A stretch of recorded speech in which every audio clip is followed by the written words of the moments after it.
Hi friends, welcome to Kamakshi tailoring class. నా పేరు సిర్మిల్లా జ్యోతి. నేను బాగున్నాను ఫ్రెండ్స్. మీరందరూ బాగున్నారా? నేను బ్యాక్ నెక్ డిజైనర్ బ్లౌజ్ చూపిస్తున్నాను. మెయిన్ క్లాత్ తీసుకున్నాను, లైనింగ్ క్లాత్ తీసుకున్నాను. ఆది బ్లౌజ్తో ఎలా తీసుకోవాలో కొలతలు చెప్తున్నాను ఫ్రెండ్స్. బ్యాక్ సైడ్ నుంచి కొలతలు తీసుకోవాలి. కరెక్ట్గా హైట్ చూసుకోవాలి ఫ్రెండ్స్. 13 ఇంచెస్ వచ్చింది. 1+ యాడ్ చేసుకుంటూ 14 ఇంచెస్ తీసుకున్నాను. విడ్త్ వచ్చేసి 18 ఇంచెస్ ఉంది. 18 ఇంచెస్ని ఆఫ్ చేస్తే 9 inches. 9 inches width plus 2 inches ఖర్చుకి మొత్తం 11 ఇంచెస్. షోల్డర్ వచ్చేసి 10 ఇంచెస్ ఉంది. 10ని ఆఫ్ చేస్తే 5 ఇంచెస్. ఆర్మ్ పొడవు ఈ విధంగా తీసుకోవాలి. 6 ఇంచెస్. కరెక్ట్గా ఈ విధంగా చూసుకోవాలి. 6 ఇంచెస్ వచ్చింది. ఆర్మ్ క్రాస్ వచ్చేసి 1.5 ఇంచ్. ఈ విధంగా నేను ఫస్టే కట్ చేసి పెట్టుకున్నాను ఫ్రెండ్స్. ఒకసారి హైట్ విడ్త్ చూసుకుందాం. హైట్ వచ్చేసి 14 ఇంచెస్, విడ్త్ వచ్చేసి 11 ఇంచెస్, షోల్డర్ 5 ఇంచెస్, ఆర్మ్ పొడవు వచ్చేసి 6 ఇంచెస్. మనం నెక్ విడ్త్ వచ్చేసి 2.5. ఈ విధంగా 2.5 దగ్గర ఒక మార్కింగ్ చేసుకోవాలి. నెక్ పొడవు, బ్యాక్ నెక్ పొడవు వచ్చేసి 10 ఇంచులు. 10 ఇంచుల దగ్గర ఒక మార్కింగ్ చేసుకోవాలి. 2.5 దగ్గర ఒక మార్కింగ్ చేసాం కదా, అక్కడ నుంచి స్కేల్ సహాయంతో ఒక బాక్స్ లాగా మార్కింగ్ చేసుకోవాలి. మన డిజైన్ అనేది ఈ బాక్స్ లోపలే రావాలి. ఆ విధంగా డ్రాయింగ్ చేసుకోవాలి ఫ్రెండ్స్. నేను లైనింగ్ పైన ఏం చేయట్లేదు. మెయిన్ క్లాత్ కూడా అదే విధంగా కట్ చేసి పెట్టుకోవాలి. ఈ రెండు పక్కన పెట్టేసి ప్రీజింగ్ క్లాత్ తీసుకున్నాను. ప్రీజింగ్ క్లాత్ వచ్చేసి ఒక 13 ఇంచెస్ పొడవున్న ప్రీజింగ్ క్లాత్, 5 ఇంచెస్ వెడల్పున్న ప్రీజింగ్ క్లాత్ని తీసుకున్నాను. డబుల్ ఫోల్డ్ చేశాను. ఫోల్డర్ వచ్చి మన సైడ్ ఉండాలి, ఓపెన్ ఆపోజిట్ సైడ్ ఉండాలి. నెక్ విడ్త్ వచ్చేసి 2.5 దగ్గర ఒక మార్కింగ్ చేసుకోవాలి. నెక్ పొడవు వచ్చేసి 10 ఇంచులు. ఒక బాక్స్ లాగా మార్కింగ్ చేసుకోవాలి. చేసుకున్నాక దాంట్లోనే డిజైన్ డ్రా చేసుకోవాలి. మనము 10 ఇంచుల పొడవు తీసుకున్నాం కదా, 3 ఇంచులు కింది నుంచి 3 ఇంచుల దగ్గర ఒక మార్కింగ్ చేసుకోవాలి.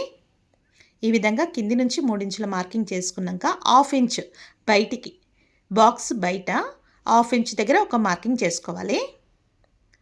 అదే ప్లేస్లో ఒకసారి ఎక్కడైతే మార్కింగ్ చేసామో అది కరెక్ట్ నెక్ లైన్లో కలిపేసేయాలి. క్రాస్గా ఈ విధంగా కలిపేసేయాలి. కలిపిన తర్వాత అదే లైన్లో లోపలి భాగంలో 1.5 ఇంచ్ దగ్గర ఒక మార్కింగ్ చేసుకోవాలి. 1.5 ఇంచ్ దగ్గర ఒక మార్కింగ్ చేసుకున్న తర్వాత లోపలి భాగం 1.5 ఇంచ్ ఒక మార్కింగ్ అయిన తర్వాత ఆ కింద 3 సెంటీమీటర్స్ ఉంది కదా, అక్కడ మధ్యలోకి అంటే 1.5 ఇంచ్ దగ్గర ఒక మార్కింగ్ చేసుకొని ఆ లైన్ ఇక్కడ నుంచి ఆ కింది భాగానికి డైమండ్ షేప్లో మార్కింగ్ చేసుకోవాలి. ఒకసారి హైట్ చూసుకోండి ఫ్రెండ్స్. 10, విడ్త్ వచ్చేసి 2.5, ఇక్కడ నుంచి ఇక్కడికి 7 ఇంచెస్, ఇక్కడ నుంచి ఇక్కడికి 1/2 ఇంచ్, ఇక్కడ నుంచి ఇక్కడ లోపలి భాగాన 1.5 ఇంచ్, ఇక్కడ నుంచి ఇక్కడికి 1.5 ఇంచ్ డిఫరెన్స్. ఈ విధంగా మార్కింగ్ చేసుకోవాలి. డైమండ్ షేప్లో మనం మార్కింగ్ చేయాలి. తర్వాత 1.5 ఇంచ్ దగ్గర ఒక మార్కింగ్, బయటి నుంచి ఒక 1.5 ఇంచ్ దగ్గర ఒక మార్కింగ్, ఈ విధంగా 1.5 ఇంచ్ ఒక మార్కింగ్ చేసుకోవాలి. ఎక్కడైతే మార్కింగ్ చేసామో అది ఒక బాక్స్ లాగా మార్కింగ్ చేయాలి.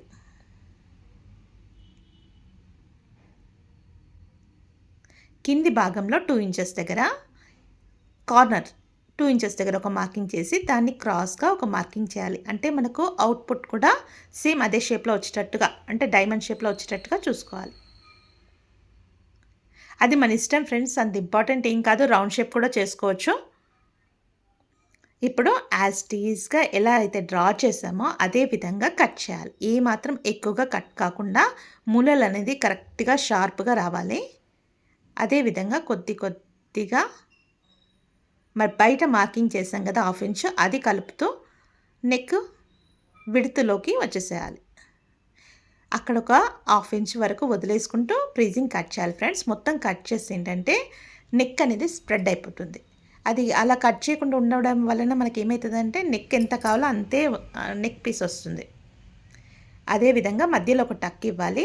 లైనింగ్కి కూడా ఒక టక్ ఇవ్వాలి. మెయిన్ క్లాత్కి కూడా ఒక టక్ ఇవ్వాలి. ఇప్పుడు లైనింగ్ క్లాత్ ఓపెన్ చేసుకోవాలి. ఓపెన్ చేసి కరెక్ట్ ఆ టక్కి ప్రీజింగ్ క్లాత్ ఉన్న టక్కి మ్యాచ్ అయ్యేటట్టుగా పెట్టుకొని ఒక ఆల్పిన్ కదలకుండా పెట్టుకోవాలి. పెట్టుకొని ఒకసారి ఐరన్ చేయాలి. ఐరన్ చేస్తే మనకు ప్రీజింగ్ అనేది అటు ఇటుగా మూవ్ కాదు, నీట్గా కరెక్ట్గా వస్తుంది. ఐరన్ చేసుకోవాలి. ఈ విధంగా ఐరన్ చేయాలి ఫ్రెండ్స్. ఐరన్ చేయడం వల్ల స్టిక్ అయిపోయింది. ఇప్పుడు కార్నర్స్ అంతా స్టిచ్ వేసుకుంటూ రావాలి. లైనింగ్కి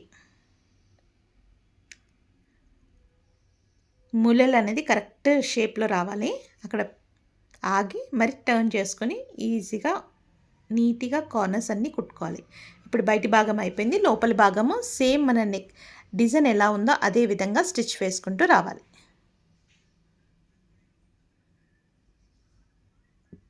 కొద్దిగా సెట్ చేసుకుంటూ ఒక పావు ఇంచు విడతతో వేసుకోవాలి. ఎందుకంటే మనం టర్న్ చేసేటప్పుడు కార్నర్స్ ఊడిపోకుండా ఉండాలి ఫ్రెండ్స్. పావు ఇంచు విడతతో వేసుకోవాలి. ఈ విధంగా కొద్దిగా స్టిచ్ చేసుకుంటూ రావాలి.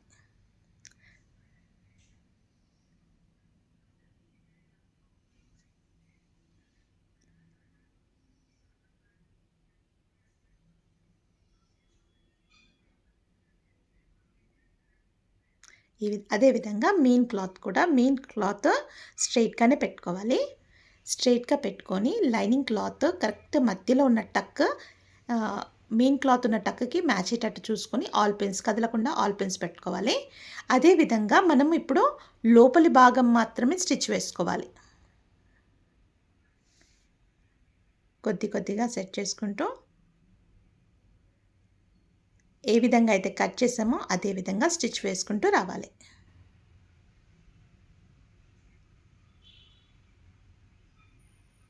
ఫ్రెండ్స్, ఈ వీడియో ఎవరికైనా అవసరం అనిపిస్తే షేర్ చేయండి ఫ్రెండ్స్. తప్పకుండా నా వీడియోని సపోర్ట్ చేయండి ఫ్రెండ్స్. నాకు ఇంకొక ఛానల్ కూడా ఉంది ఫ్రెండ్స్. అది టైలరింగ్, పార్లరు మరియు kitchen and recipe, Kamakshi kitchen and recipe అనే ఛానల్స్ కూడా ఉన్నాయి ఫ్రెండ్స్. అవన్నీ నావే. తప్పకుండా సపోర్ట్ చేయండి. ఈ విధంగా లైనింగ్ని లోపలి భాగంలో కట్ చేసుకోవాలి. ఇక్కడ డిజైన్ మాత్రం డ్యామేజ్ కాకుండా కరెక్ట్ కార్నర్స్ వచ్చేటట్టుగా ఎక్కువగా కట్ చేయొద్దు ఫ్రెండ్స్. మనకు ఎంత అవసరమో అంతే కట్ చేయాలి. సేమ్ అదే షేప్లో కట్ చేయాలి. ఇలా కట్ చేసిన తర్వాత ఇప్పుడు అక్కడక్కడ టక్స్ ఇవ్వాలి. టక్స్ ఇచ్చేటప్పుడు క్రాస్గా ఇవ్వాలి. మనం స్టిచ్ చేసిన స్టిచ్ కట్ కాకుండా చూసుకోవాలి. కొద్దిగా టక్ ఇవ్వాలి. టక్ ఇవ్వడం వల్ల ఈజీగా రివర్స్ చేయొచ్చు. కార్నర్స్ అనేది నీట్గా వస్తుంది, షేప్ అనేది కరెక్ట్గా వస్తుంది.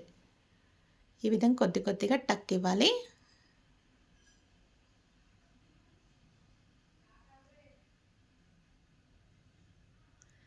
ఇలా రివర్స్ చేసి ఒకసారి ర్యాప్ చేయాలి. ర్యాప్ చేయడం వల్ల నీట్గా ఫోల్డ్ అవుతుంది.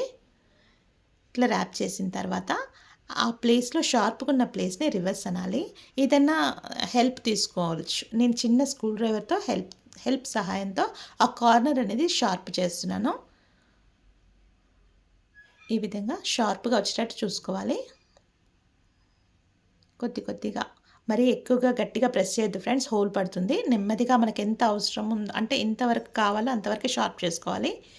షార్ప్ అయిన తర్వాత కార్నర్కి స్టిచ్ వేసుకుంటూ రావాలి. ఆ స్టిచ్ అనేది మనకు డిజైన్ హైలైట్ అవుతుంది కార్నర్లో.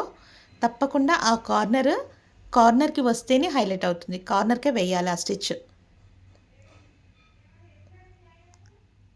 కరెక్ట్ షేప్లో షార్ప్గా రావాలి. తర్వాత టర్న్ చేసి మూలలు అనేది షార్ప్గా వస్తేనే డిజైన్ హైలైట్ అవుతుంది. ఈ విధంగా కొద్దిగా సెట్ చేసుకుంటూ షార్ప్గా వచ్చేటట్టుగా కార్నర్కి స్టిచ్ వేసుకుంటూ రావాలి.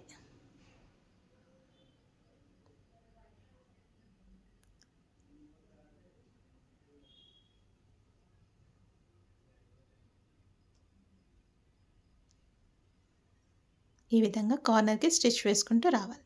కట్ చేయాలి. ఇప్పుడు ఒకసారి నెక్ ఏ విధంగా వచ్చిందో చూసుకోండి ఫ్రెండ్స్. ఈ విధంగా వస్తుంది నెక్. ఇప్పుడు నెక్ పూర్తయిపోయింది. ఇప్పుడు రివర్స్ చేసి లైనింగ్ మొత్తం అవుట్ సైడ్ మొత్తం లాక్ చేసేయాలి. లైనింగ్ అనేది కదలకుండా ఆల్ పెన్స్ పెట్టుకోవచ్చు మీ ఇష్టం, లేదంటే ఇలా సెట్ చేసుకుంటూ కుట్టేసేయాలి. కార్నర్స్ మొత్తం కరెక్ట్ షేప్లో వచ్చేటట్టుగా స్టిచ్ వేసుకుంటూ రావాలి. ఈ విధంగా కొద్ది కొద్దిగా మొత్తం స్టిచ్ వేసుకుంటూ రావాలి.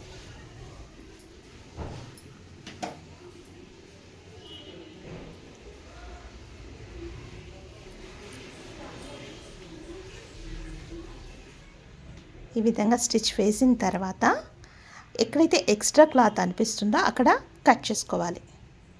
తర్వాత షోల్డర్ మధ్య భాగాన పట్టుకుంటూ ఒక ఫ్లీట్స్ పెట్టుకోవాలి. 1/4 ఇంచ్ విడ్త్తో 3 ఇంచెస్ హైట్లో ఒక ఫ్లీట్ పెట్టాలి. మరో పక్కన కూడా అదేవిధంగా 1/4 ఇంచ్ విడ్త్తో 3 ఇంచెస్ హైట్తో ఒక ఫ్లీట్ పెట్టేసేయాలి. తర్వాత కింద నడుం పట్టీ వేసుకోవాలి. నడుం పట్టీ లైనింగ్ వేస్తే గట్టిగా ఉంటుంది ఫ్రెండ్స్. ఈ విధంగా వేసి పైనుంచి ఒకసారి ర్యాప్ చేసి పైనుంచి ఒక స్టిచ్ వేసుకోవాలి. కరెక్ట్ జాయింట్ మన సైడ్ పెట్టుకొని జాయింట్ పైన స్టిచ్ వచ్చేటట్టుగా చూసుకోవాలి. ఈ విధంగా వేయడం వలన ఈజీగా బెండ్ అవుతుంది. టర్న్ చేసి ఒక 2 ఇంచెస్ వరకు నేను లాక్ చేస్తున్నాను. అంటే మనకు జాయింట్ చేసేటప్పుడు ఎక్కువ తక్కువ రాకుండా కరెక్ట్గా వస్తుంది, ఫినిషింగ్ కూడా బాగుంటుంది. ఆ 2 ఇంచెస్ వరకు ఎక్కడైతే లాక్ చేసామో అది మనకి స్టిచ్ లోపలికి ఏమీ రాదు ఫ్రెండ్స్. అది ఎక్స్ట్రా కచ్ క్లాత్ అనమాట. ఎక్స్ట్రా కచ్ క్లాత్ని మాత్రమే లాక్ చేస్తున్నాను. ఈ విధంగా లాక్ చేయడం వల్ల మనకు సైడ్ జాయింట్లో ఎక్కువ తక్కువ రాదు, నీట్గా ఉంటుంది. ఎక్కడైతే ఎక్కువ తక్కువ క్లాత్ ఉందో అంటే ఎక్స్ట్రా క్లాత్ ఉందో కట్ చేసేసుకోవాలి. ఈ విధంగా కట్ చేయాలి.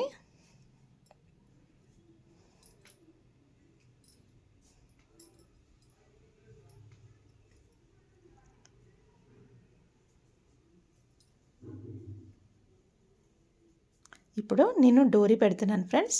డోరీకి గోల్డెన్ థ్రెడ్ తీసుకున్నాను, క్లాత్ కట్ చేసుకున్నాను. 4 ఇంచెస్ హైట్ 4 ఇంచెస్ విడ్త్లో స్క్వేర్ లాంటి క్లాత్ తీసుకున్నాను. దాన్ని ట్రయాంగిల్ షేప్లో ఫోల్డ్ చేశాను. డోరీ థ్రెడ్ మధ్యలో పెట్టి మళ్ళీ టర్న్ చేశాను. అంటే ట్రయాంగిల్ షేప్లో టర్న్ చేశాను. డోరీ పైనుంచి ఒక స్టిచ్ వేసుకుంటూ రావాలి.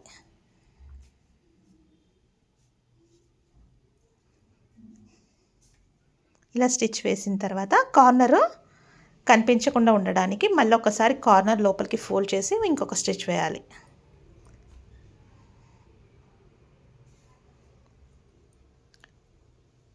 కట్ చేసి టర్న్ చేయాలి. ఇంకొకటి కూడా అలాగే స్టిచ్ చేసుకోవాలి. ట్రయాంగిల్ షేప్లో ఫోల్డ్ చేసి డోరీ మధ్యలో పెట్టేసి మళ్ళీ ఇంకొక ట్రయాంగిల్ షేప్లో ఫోల్డ్ చేయాలి. కట్ చేసి మళ్ళీ ఒకసారి కార్నర్ కుట్టేసుకోవాలి. టర్న్ చేయాలి. టర్న్ చేయడం వలన మనకి ఈ షేప్లో వస్తుంది. ఏమైనా దారాలు బయటికి కనిపిస్తే దగ్గరికి కట్ చేసుకోవాలి ఫ్రెండ్స్. ఈ విధంగా డోరీ రెడీ అయిపోయింది. డోరీ నేను వీపు వెనకాల కాదు, కింద డిజైన్ ఉంది కదా, డిజైన్కి పెడుతున్నాను. లుక్ బాగుంటుంది. అంటే ఆ డోరీ అనేది షో కోసమే. ఈ విధంగా స్టిచ్ వేసుకోవాలి. ఫ్రంట్ బ్యాక్ రబ్ చేస్తూ స్టిచ్ వేసుకొని కట్ చేయాలి. మరో ప్రక్కన కూడా అదే విధంగా స్టిచ్ వేసుకోవాలి.